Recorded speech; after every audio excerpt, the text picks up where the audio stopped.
Alright, Shalom. All praise unto Yahweh, Shemi Shai, double honors to the apostles of GMS. Honors you brothers will be pushing this truth in sincerity throughout the four corners of the earth. Alright, this is gonna be a video regarding the topic that was on my head, on my mind rather more, for a little while, a couple of days and that. And I wanted to do a video on it. And it's the idea that when the Most High is dealing with you, that your aspirations are gonna expound. They're gonna go through the roof. Okay, because you've got a lot of Israelite groups out there. Okay, and you only really got one group teaching the truth, which is which is GMS. Okay, 99% truth is not good enough. Okay, as far as the Most High is concerned, that's why He said, "Be ye perfect, as your Father in heaven is perfect." Okay. But you got these guys in these different camps, and what you hear a lot is the term bum camps. Okay, these bums. Okay, you hear rhetoric of the essence that look at what these guys are doing. They're not doing anything. Okay, and hopefully what I'm going to show you within these scriptures. I haven't got a script or anything. I'm going to go purely off of the Spirit. But hopefully what you're going to see is that it's quite the contrary. Okay, when the scripture talks about daily bread, for the most part it means just that. Okay, dealing with how the brotherhood works, you're going to get people that are more affluent than others. Okay, you're going to get those individuals to help everybody else out. Okay, so when you distribute the funds as you're supposed to be distributing the funds, then you'll find yourself that you're in exactly the same position that everybody else in. That's how a brotherhood works. For instance, if you've got 5 brothers from the same mother and dad, the first one's the oldest, he's out there and he's working, where if the littlest one hasn't got no shoes, that family is not working. And that's how the Most High likened us to being, to the end where the scripture talks about how the Lord was clothed, the Lord had shoes on his feet, clothes on his back, food in his belly, and the disciple had to ask him, when do we do this? Okay, and he said, look, you do this to anyone that follows me, then you do it to me. Okay, and that makes sense, because that person that's in a dire situation usually is the one that's pushing this word the hardest, man. Okay, usually is the one. I'm not saying that's the same in every case, but for the most part, what I've seen for the little bit of time that I've been in this thing is brothers that get into certain situations, man, they'll be the ones that have got the heaviest spirit upon them, and the Most High does that on purpose. So why? So you don't, so that you don't boast on yourself. See, if you was getting deep into these scriptures and you're getting a hell of a lot of money, guess what? You're gonna think you're gonna make it all for your own back. Okay, this hell that you go through has a purpose. Okay, to keep you humble. All right, because we've been given a great gift, but as many of you would know, great gifts come with great humility, man. All right, there's many examples within the scriptures where the Most High had to humble the king because he said, look, it's not you that's doing this, I'm doing this for you. Okay, in other words, when you got and you got another thing, you got guys that come into this thing, they push a whole heap of videos, and they think just doing that is gonna get them into the kingdom. That's not gonna get you into the kingdom. Well, ultimately it is, but that in itself, that's not it. Okay, hey, the example of the man that was sitting on Yahweh's side, by his side, and he ain't did no works ever in his life, and the Lord, and he showed his the Lord sussed out his spirit. He said, look, this day you're gonna be at my right hand side in the kingdom, man. Now what works has he done? Okay, but because it all goes back onto predestination, man. All right, now ultimately you're gonna have it to where those guys that are predestined to be the elect is gonna be pushing this work. Okay, but you got the ones that come amongst us and they just try be the super duper Israelite. Okay, and then they end up falling out. All right, because why? Because that's they're trying to make this thing into something superficial when it isn't something superficial, man. All right, so I'm gonna start off with this scripture right here in the book of 1 Timothy, the 6th chapter, and the 5th verse, and it says, "Perverse disputings of men of corrupt minds," and you gotta have a corrupt mind To call another, the dude. You know the dude is an Israelite. You look at him. You're both from Jamaica. Or you're both from Atlanta, or you're both from wherever wherever the Israelites are dispersed. You're both from the same bloody neighborhood. Okay, and because the so-called white man has lifted you up 1% more than your brother, you look down on him. Now there's a word for that within the scripture. That's called pride. Okay, that's a corruption of your mind. If you have a computer and the computer starts boasting itself against the creator of the computer, guess what? That's a corrupt machine right there. Okay, if you have a machine, okay, that serves a purpose of calculating arithmetics, okay, and it starts doing something else, well, that machine is corrupt, and the Most High set it up to where we serve Him, man. Okay, and in serving Him, you wasn't gonna boast against your brother. The scripture says you're supposed to love your brother as yourself. Now, ultimately, the brotherhood encompasses all those that are in GMS and are teaching the doctrine the same way as GMS teaches this doctrine. All right. Ultimately, that's what it comes down to. All right. But these guys, these guys are on. They're on some other thing, man. They're trying to show how much they've got within captivity. Come on, man. Think about that. You're trying to say how good you're doing within captivity. Okay. The so-called white man has destroyed the Negroes, Hispanics, Native Americans. He's pushing poisons out there. He's committing all kind of atrocities out there. He's got it to where anybody, he's pushing homosexuality on a whole kind of level. Okay, all right.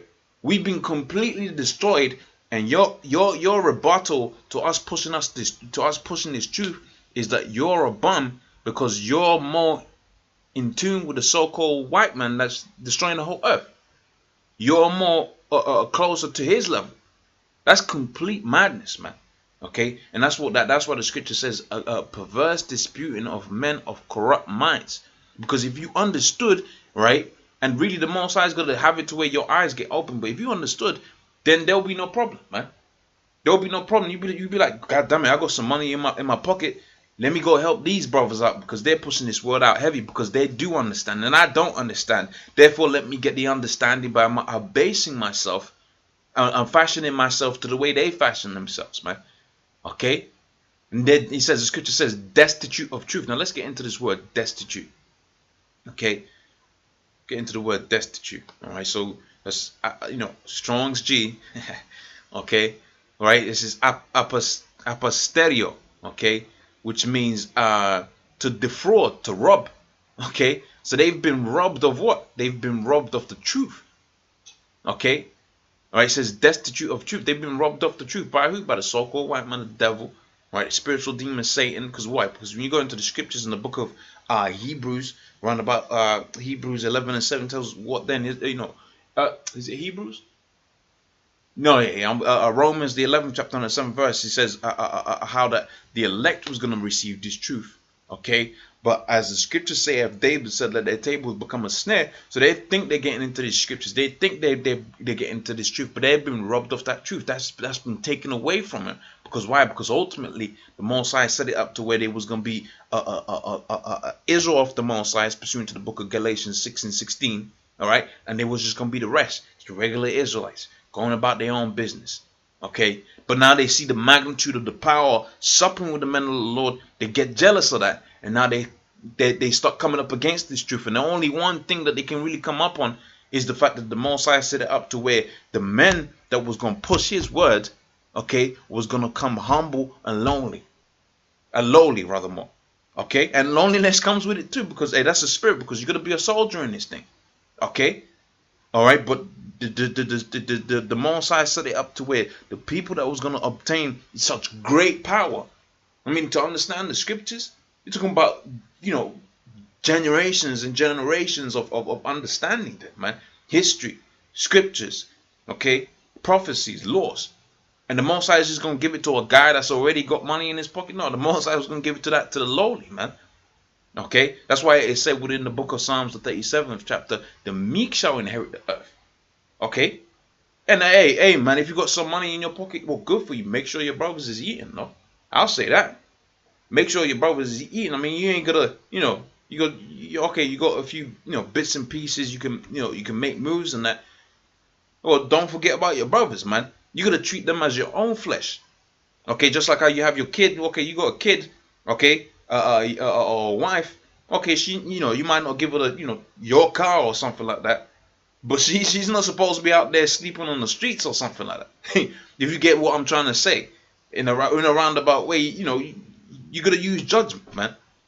Okay, your brother ain't supposed to be out there with open, shoes broke down and clothes, clothes ripped up and all of that. I mean, certain brothers and spirits is like that, and you offer, and they be like, no, but ultimately there's gonna be a balance to where, okay, I put this for myself, but damn, I can't let that brother go through that situation. That's going off. Okay, and it says, supposing gain, right? Supposing that getting, hey, I pray Yahabashim Al-Shai, I have it to where if I was ever in a position where I was affluent, which I doubt, okay, but if I was ever in that position, then hey, I do what I gotta do for the brothers, man. Okay, it says supposing that gain is godliness, so they think and they push this doctrine of making money, of which the money that you're making ain't even money. Okay, they push that gain doctrine, man. Okay, them bums. Wait, hold on a minute. Okay, so we're bums. Okay, that coincides with the scriptures. Why? Because the scripture says, supposing that gain is godliness. Okay, so you're basically calling us the righteous. See, that's the craziest thing about this truth, because many a times the Most High has made men's tongue to fall upon themselves. You calling us bums, you're saying basically that we're going to inherit the kingdom, because the Psalms 37th chapter says the meek shall inherit the earth. A bum ain't gonna be proud, man. He's gonna be meek, man. Okay, that's what you're basically telling us. You're basically telling us, okay, you're gonna get the kingdom, but you're trying to make it in a way that is some kind of bad thing, man. All right. It says, from such withdraw thyself. Okay. So and so it says, but godliness with contentment is great gain, man. Okay, getting into the scriptures. Okay, right, helping out your fellow soldiers, man. Okay. And you got guys out here that come into this thing. I mean, there was a great quote. I can't remember what movie I had seen it off of, but they said something to the effect of, when you go out there to battle, and the men that are by you, man, they become closer to you than any other flesh, man. Okay, than any their love for that unit, the love that he has amongst them soldiers out there. I'm not talking about these modern day soldiers out here, because they're all a bunch of faggots. Okay, when you go into the ancient world, when you go out there and they were battling, man, there's a certain bond that they will have, and that's gonna be likened unto the truth. Where even the scripture goes into the the scripture even goes into the saying how that you're gonna know these prophets by the love that they have for one another, man. Okay, and using that analogy of war, well, if you let the guy next to you get hit with a bullet, well, that's detrimental to you winning the battle, man. Okay, and that's the same thing with this truth. If you let that guy, suffer in such a way where you could have helped that situation out, well, that's detrimental to the whole body, man.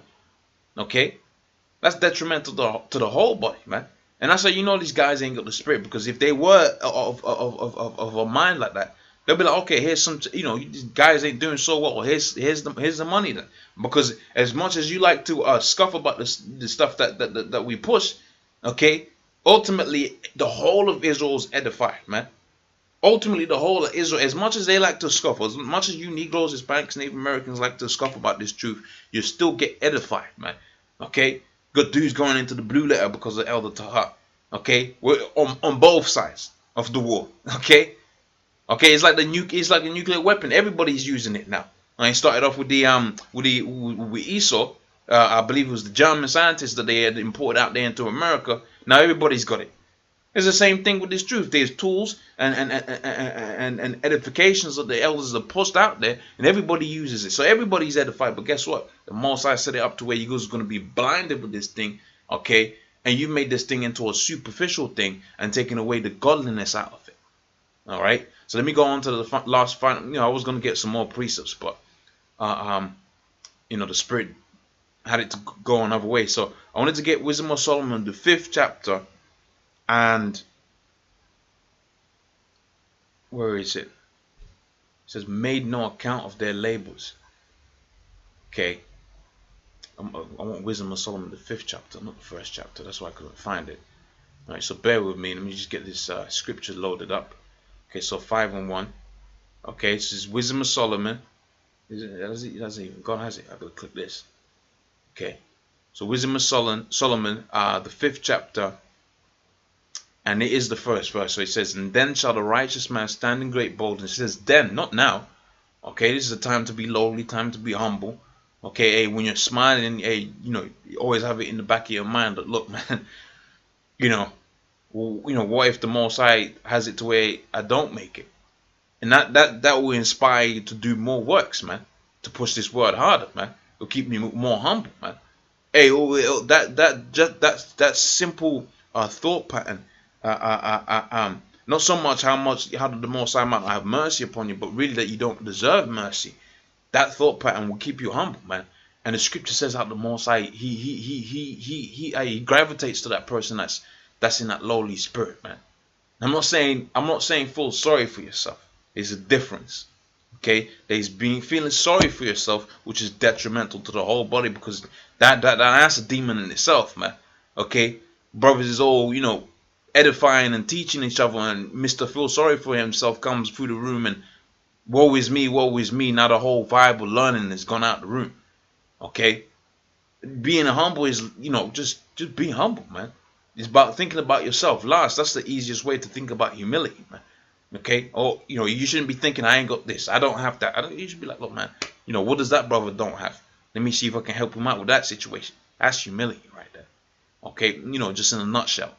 Okay, so it says, "Then shall the righteous man stand in great boldness before such as the face of such as afflicted him, and made no account of his labors." Now, why did I bring that scripture out? Okay, because it's saying here the righteous man's labors were not going to be accounted for. Okay, meaning to say you was going to work in society and you wasn't going to make all that kind of money, man. Okay, you was going to work within the society as a righteous man. Yahweh Shem Yahshua Rata say I beat off that number. You're going to do that work, and guess what? It was going to amount to basically nothing, man. All right, and in most cases, nothing. Okay, you was going to get that work in and get nothing out of it. Because why? Because no account for your labors that were made, man. Okay, meaning to say what? That you're a bum. Even if you do work hard, you're going to be a bum. Why? Because the wicked ain't going to account for your labors, man. And I can attest to that, man. Okay, I can attest to that. Okay, so pretty much with that, hopefully, Yahweh Shem Yahshua Ratas, that was of edification. I would like to say double honors to the apostles of GMS. Okay, the men that the Most High set up on the earth to teach this word, man. Okay, honest, you brothers are out there that be pushing these videos, going out there into the camps. Okay, not being dismayed at these scoffers. All right, because they gotta scoffesy, so we gotta prophesy. Okay, the devil doesn't take days off, man. All right, he really doesn't take days off. So even on your relaxed days, man, you gotta be thinking about that statement, because, hey, I would say this: on them relaxed days, do them videos, man. Hey, studying takes a lot more time than doing a 20-minute video. So do them videos on your relaxed day. Start your you want to take a couple of hours out. Okay, start off with a 20-minute video, then take a couple of hours out. Not always is that going to be expedient, but hey, it's a good little trick, I think. Okay, so with that, shalom. I'll see you on the next one.